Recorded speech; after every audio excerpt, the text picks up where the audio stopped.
Those young hunters we met were all able to recover their deer, but that doesn't always happen. Jeremy Moore is with DogBoneHunter.com. Now, Jeremy's a dog trainer, and he trains what he calls deer dogs. Now, we can't hunt deer with dogs in Wisconsin, so Right. what do you mean by deer dog? Right, when we're talking deer dogs, what we're doing is we're using traditional retrievers, and not necessarily all retrievers, but sporting dog breeds.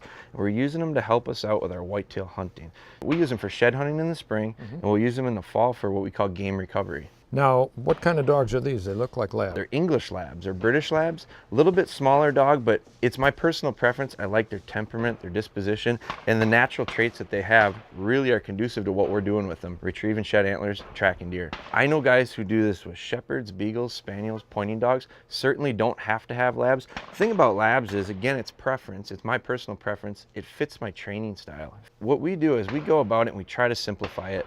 Let's not overcomplicate the process. I think a lot of guys are intimidated by the idea of it's so many steps involved. When you start talking game recovery especially, a lot of that is natural hunt in that dog. It's conditioning, scent discrimination. What does it smell like that's gonna get them the reward? So that's how we build that in our training process. We introduce them to things early on, but then we're gonna get them into the field towards the later part of training. That's the experience, and they're gonna pick that up really, really quickly.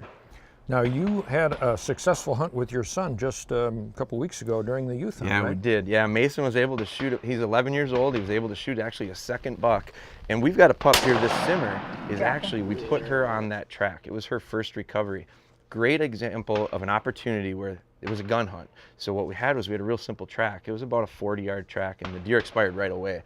Those are great opportunities to take young dogs out on their first tracks because we guarantee success. I know we're gonna find that deer. It builds confidence in the dog and it also builds confidence in me as a handler. Now, what's the law in Wisconsin? Wisconsin is a leashed tracking state, which means you got to have the dog on a leash and you have to have them in control at all times. It eliminates the risk of and the argument of, well, you're going to use those dogs to hunt. That's not what we're doing. We're recovering game, and that's just finding wounded animals. I think that right now there's 27 states that have some form of legal tracking, whether it be leashed or off leash. Well, Jeremy, can you carry a firearm when you're tracking? Not in Wisconsin, you know, and again, it's different states have different rules. In Wisconsin, while you're on the track recovering with a dog, you can't have a weapon with you.